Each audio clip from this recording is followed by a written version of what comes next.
The impossible world. The sky above Nexus 7 blood crimson as another acid storm rolled across the northern basin.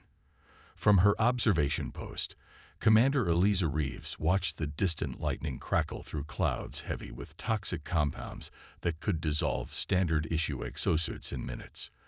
This was home now, a planet that seemed designed to kill humans in every conceivable way. Perimeter sensors picking up movement in Sector 12, reported Lieutenant Kai Chen, his voice calm despite the implications. Biological signatures. Looks like another migration of the crystal scorpids. Eliza nodded, mentally calculating how this would affect today's resource expedition. 3 years on this hellscape had taught her to constantly recalibrate, adapt, and overcome. That's what humans did best. Reroute Hayes' team through the eastern ridge, she ordered, and tell biosystems to prepare for potential specimen collection. Those scorpids' crystalline exoskeletons might hold answers to our communications problem. The colony had been established out of desperate necessity. When Earth became uninhabitable following the Great Collapse, humanity scattered to the stars in enormous generational ships. Nexus 7 wasn't anyone's first choice. Its atmosphere was toxic, its wildlife lethal, its geology unstable, but the Artemis colony ship had been damaged beyond repair in an asteroid field, forcing an emergency landing on this nightmare world.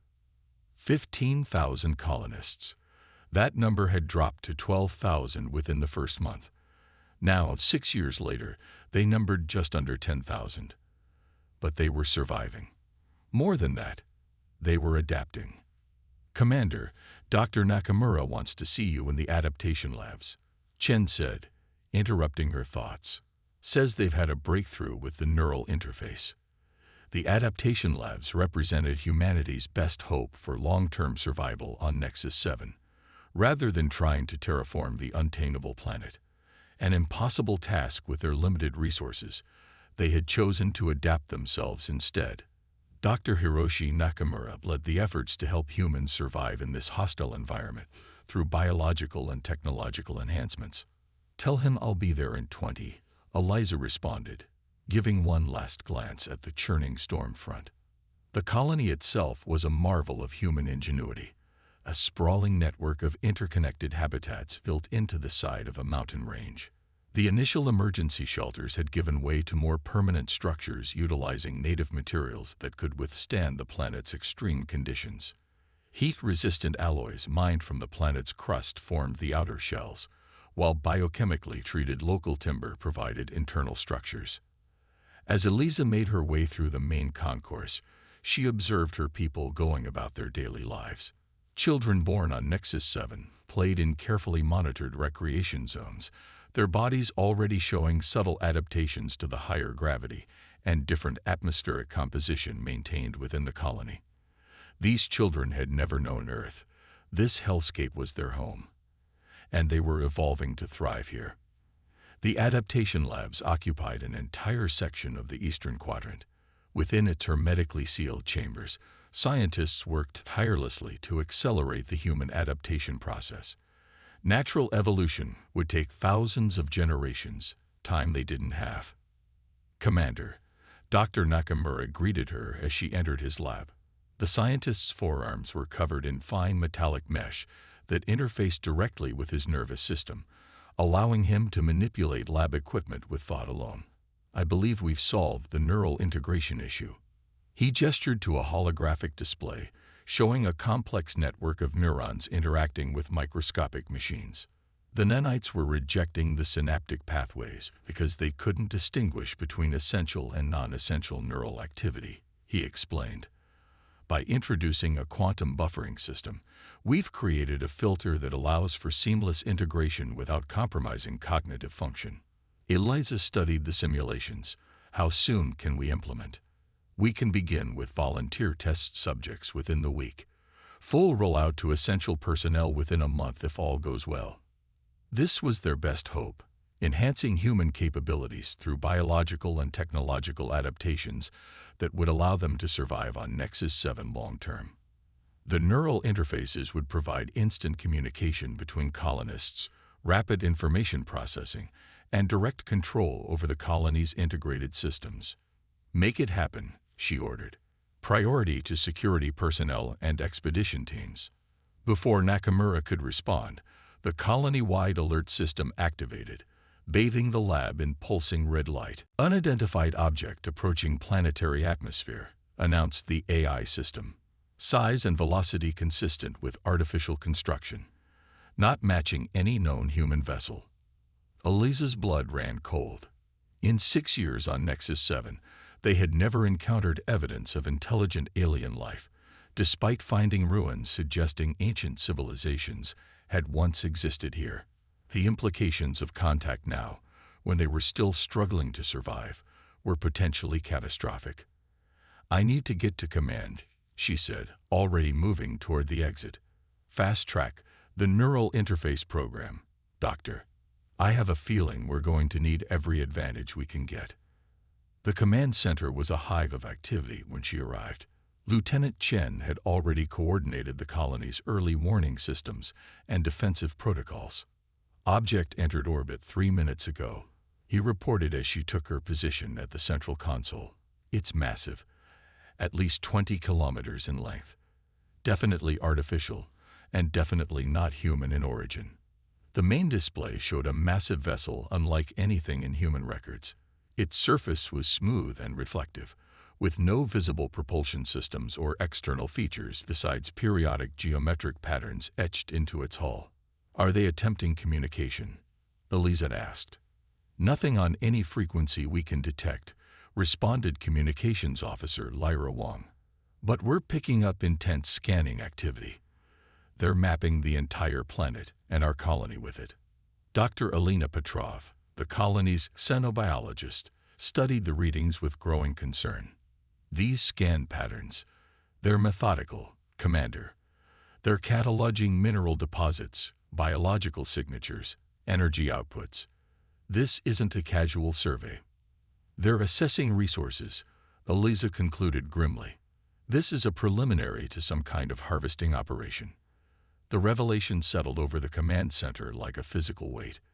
They had encountered hostile alien life in the worst possible scenario, when humanity was vulnerable, isolated, and fighting for survival on a planet that was already trying to kill them. "Options?" Eliza asked, looking around at her command staff. "We could attempt to hide," suggested Wong. "Power down non-essential systems, minimize our footprint."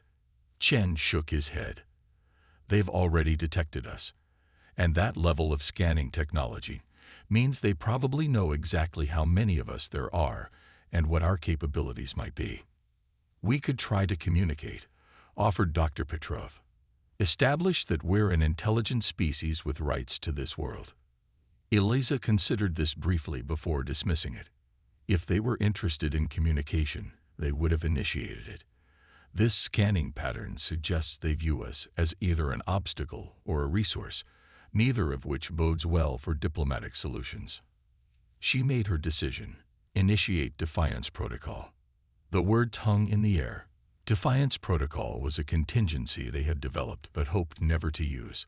A comprehensive defensive strategy that leveraged their adaptation to Nexus 7 as a weapon.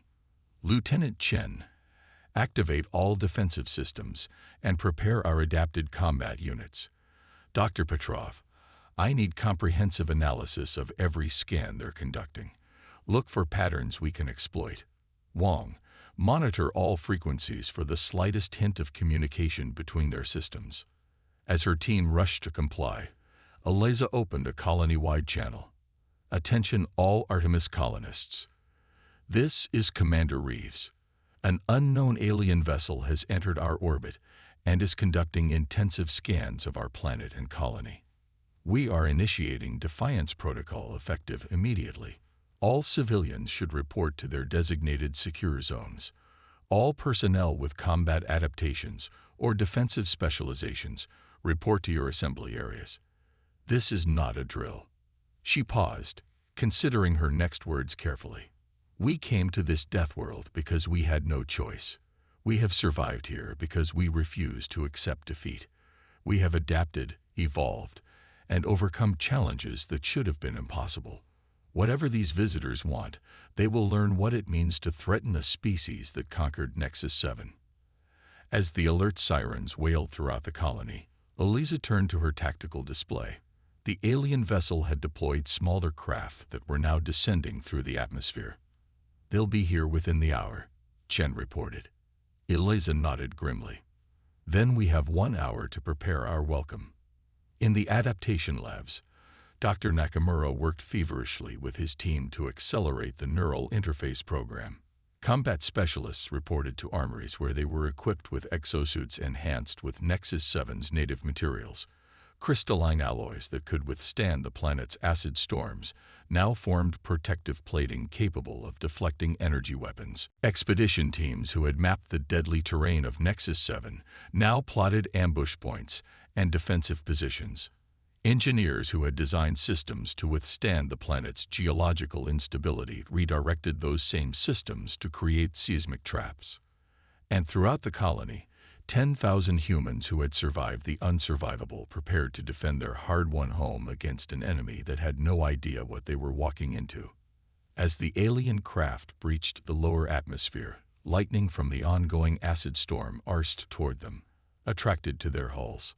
The pilots compensated, adjusting their approach to avoid the worst of the electrical activity. They didn't realize this was part of the trap. The lightning had been artificially enhanced by conductors the colonists had planted throughout the region, designed to disable electronic systems.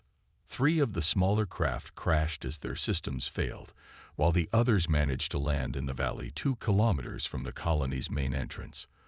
From her command post, Eliza watched through enhanced optics as the craft opened to reveal their occupants. The aliens were tall, their bodies covered in what appeared to be a metallic exoskeleton. They moved with precise, almost mechanical movements, and carried devices that were clearly weapons. Their heads featured multiple sensor arrays rather than conventional sensory organs, giving them an insectoid appearance despite their bipedal form. "Definitely technological harvesters," Dr. Petrov confirmed, analyzing the feed. "Their physiology suggests heavy cybernetic enhancement, possibly a species that long ago chose to replace biological evolution with technological advancement." Their weakness, Eliza realized. They're adapted to their technology, not to environments. And certainly not to Nexus 7. She activated her tactical comm. "All units, initiate Phase 1. Across the valley floor, hidden emplacements activated, releasing specifically engineered microorganisms into the atmosphere. These organisms, derived from native Nexus 7 bacteria, were harmless to humans but would rapidly colonize and degrade certain metallic compounds, specifically the types of alloys used in the aliens' exoskeletons and equipment.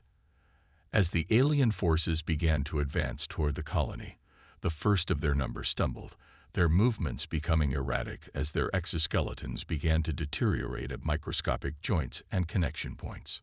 Simultaneously, the ground beneath their feet shifted subtly, specially prepared areas designed to mimic Nexus 7's natural sinkholes activating on command. Several aliens disappeared into the earth with mechanical screams. "They're adjusting," reported Chen, monitoring the enemy's movements, changing their approach vector and modifying their armor on the fly. Eliza had expected this. "Initiate Phase 2. From concealed bunkers around the valley, human defenders emerged wearing their own exosuits, but these were not merely protective equipment. Each suit was integrated with its wearer's nervous system through nascent versions of Nakamura's neural interface, allowing for reflexes and coordination far beyond normal human capability. The battle that followed was unlike any in human history. The technologically superior aliens found themselves facing opponents who had made adaptation their primary weapon. When the aliens deployed energy weapons, the humans countered with shields made from the same crystalline organisms that had evolved to thrive in Nexus 7's electrical storms. When the aliens attempted to use advanced targeting systems, the humans released swarms of native insects whose bioluminescent properties created false signatures, confusing sensors. For every technological advantage the aliens deployed, The humans had an environmental counter, because they had spent 6 years learning how to survive the unsurvivable. But the aliens were adaptable in their own way. Their technology evolved rapidly, adjusting to each new challenge. What had begun as an overwhelming human advantage slowly eroded as the alien force analyzed and countered their tactics. "We need to end this quickly," Eliza realized, watching the tactical display, "before they adapt completely." It was time for the final phase of Defiance Protocol, the most dangerous and uncertain element of their defense. It would require sacrificing their greatest advantage, their hard-won knowledge of how to survive on Nexus 7. Eliza opened a channel to all defending forces. "All units, prepare to implement final phase on my mark." She took a deep breath, knowing that what came next would determine not just the fate of the colony, but potentially of humanity itself. The Defiance Protocol. Final phase. Execute now, Commander Eliza Reeves ordered, her voice steady despite the magnitude of what she was setting in motion. Across the battlefield, human defenders activated specialized devices attached to their exosuits. These weren't weapons in any conventional sense. They were atmospheric modulators, designed to temporarily alter localized environmental conditions. The effects were immediate and devastating. Pockets of Nexus 7's natural toxic atmosphere began to flood the valley, releasing compounds that the colonists had spent years learning to counter. The acid content in the air quadrupled, while electromagnetic disturbances played havoc with both human and alien technology. For the humans, this was a calculated risk. Their adaptations and protective gear were designed specifically for these conditions, but operating at this intensity strained their systems to the breaking point. Warning indicators flashed across Eliza's command display as multiple defender units reported critical system failures in their protective equipment. "Hold positions," she ordered. "Remember your training. Fall back only when absolutely necessary." The aliens, however, were experiencing something entirely different. Their advanced technology, sophisticated as it was, had never been designed to function in such extreme conditions. Their metallic exoskeletons began to corrode rapidly as the atmospheric acids intensified. Communication systems failed as electromagnetic interference scrambled their signals. In the adaptation labs, Dr. Nakamura monitored the vital signs of the defenders, making real-time adjustments to their systems. "Their core temperatures are spiking," he reported to Eliza. "The exosuits can't maintain proper regulation in these conditions. We have 20 minutes maximum before we start seeing irreversible cellular damage." "That's all we need," Eliza responded, watching as the alien forces fell into disarray. On the battlefield, Lieutenant Chen led a specialized strike team equipped with the most advanced adaptations the colony had developed. His exosuit featured enhanced muscular amplification tied directly to his nervous system, while specialized respiratory filters processed the toxic atmosphere into breathable air. "Target their command unit," he instructed his team as they moved through the chaos. The atmospheric conditions created a swirling mist that provided perfect cover for their approach. The alien commander was distinguishable by the complexity of its exoskeleton and the array of sensor equipment surrounding its head. It stood at the center of a defensive formation, issuing commands as its forces attempted to regroup and adapt to the changing conditions. Chen's team struck with precision, born from years of surviving in the most hostile conditions imaginable. Their weapons, railguns modified to function in Nexus 7's electromagnetic environment, tore through the weakened alien defenses. The alien commander swiveled its sensor array toward them, raising a device that pulsed with energy. Before it could activate whatever weapon or defense system it was preparing, Chen fired a specialized projectile, not at the alien itself, but at the ground beneath it. The projectile burrowed into the soil and detonated, releasing a swarm of microscopic organisms harvested from Nexus 7's deepest caverns. These organisms didn't attack through conventional means. They were silicon-based life forms that consumed metallic compounds at an accelerated rate. Within seconds, the alien commander's exoskeleton began to disintegrate from the ground up. As its technological systems failed, the alien attempted to communicate, broadcasting a signal on multiple frequencies simultaneously. The message was intercepted and relayed to Eliza's command center. "We're getting something," Communications Officer Wong announced. I think it's trying to surrender." The message was a complex series of mathematical equations and binary sequences that the colony's AI quickly interpreted. It wasn't just a surrender. It was an expression of confusion and fear. The aliens, calling themselves the Collective, had never encountered a species that could not only survive but weaponize conditions they found unsurvivable. "Cease atmospheric modulation," Eliza ordered. "Maintain defensive positions but hold fire." As the toxic mist began to dissipate, the remaining collective forces ceased their advance, many of them physically incapacitated by the environmental attack. Their command unit, its exoskeleton partially dissolved, remained motionless as Chen's team surrounded it. A more structured communication followed, the collective now using simplified mathematical concepts that translated more readily. "They're a harvester species," Dr. Petrov explained, analyzing the incoming data. "They've evolved to identify resource-rich worlds, eliminate any resistance, and extract whatever they need.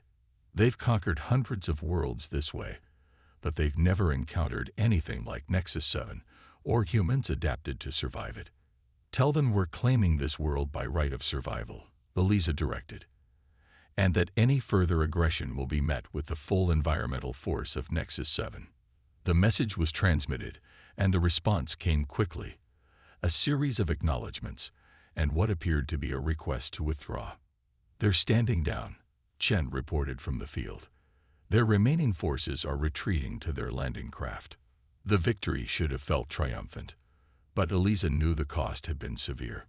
15 defenders had died when their protective systems failed, their bodies unable to withstand the intensified conditions they had unleashed. Dozens more were critically injured, suffering from various forms of environmental exposure. And yet, they had achieved the impossible. A small colony of humans stranded on a Deathworld had successfully repelled an advanced alien species that had conquered hundreds of worlds. As the collective vessels lifted off from the surface of Nexus 7, returning to their massive ship in orbit, Eliza opened a direct channel to the alien commander. "This is Commander Eliza Reeves of the Artemis colony. Remember what happened here today. Not just that we defeated you, but how we did it. We didn't win because we had better technology or greater numbers. We won because we adapted. We survived the unsurvivable, and we made it our strength. Remember that before you threaten another world." The response came not as words or equations, but as a series of visual data, images from other worlds the collective had encountered and conquered. But these weren't displays of their victories. They were questions. Planets with conditions similar to Nexus 7, where indigenous life had been eradicated by the collective because they couldn't imagine how anything could survive there. "They want to know if humans could adapt to these worlds too," Dr. Petrov realized. "They're not just acknowledging defeat, they're recognizing potential." Eliza understood the implications immediately. The collective didn't just see humans as an enemy now. They saw them as a possible solution to environments they had never been able to conquer or exploit. "Tell them we would need to discuss any such arrangement as equals," she replied carefully, "and that our adaptive capabilities are not for sale or exploitation." As the alien vessel finally departed from orbit, the colony began its recovery process. In the medical facilities, Dr. Nakamura worked tirelessly to treat those injured in the battle, applying new adaptation techniques to help their bodies recover from environmental exposure. The neural interfaces performed beyond expectations, he told Eliza during a brief break. The integration between human nervous systems and our defensive technology was nearly seamless.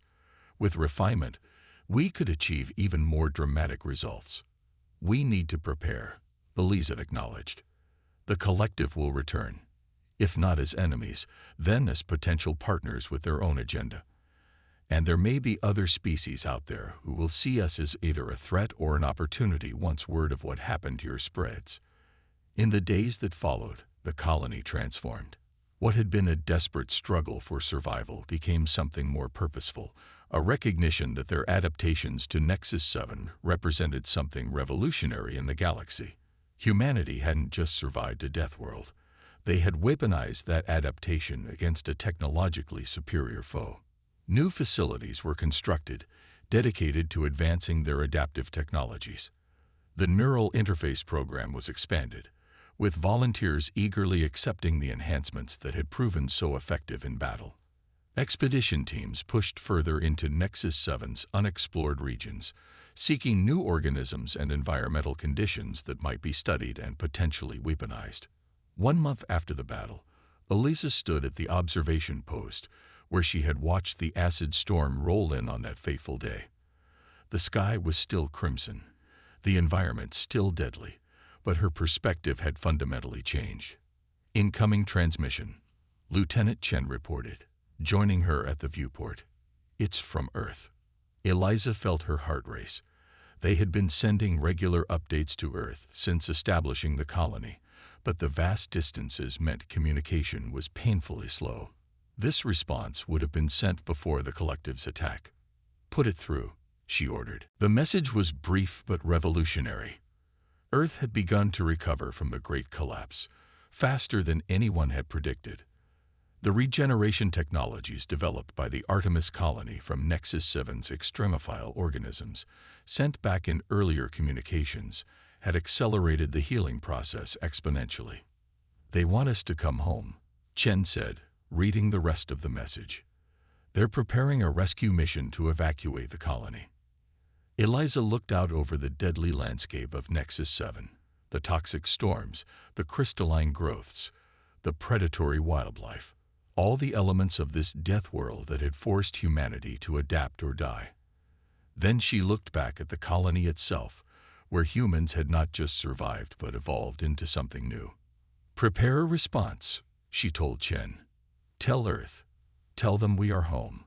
As Chen left to compose the message, Eliza continued to watch the horizon.